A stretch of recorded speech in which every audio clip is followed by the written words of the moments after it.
Hi, this is John Burek of PC Mag. I'm here with the HP Sprocket Photobooth. So this is a home-oriented sort of photo station that you can use if, for instance, you're having a birthday party or perhaps a other gathering with family.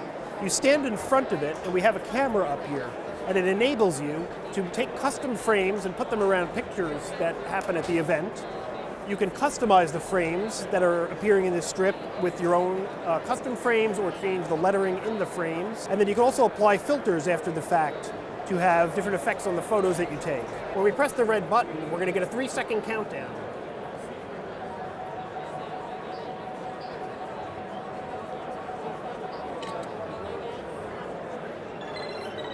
We're happy enough with that.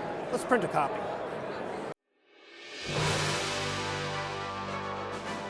Pictures themselves are roughly 3 by 4, and it's zinc paper, which means that there is no ink involved with the printing of these photos here.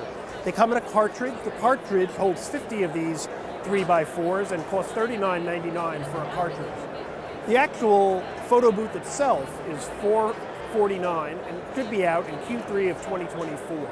So the HP Sprocket Photo Booth will be coming once again in Q3 for $449. You'll be able to print all the wedding pictures, birthday party photos, custom on the spot that you like.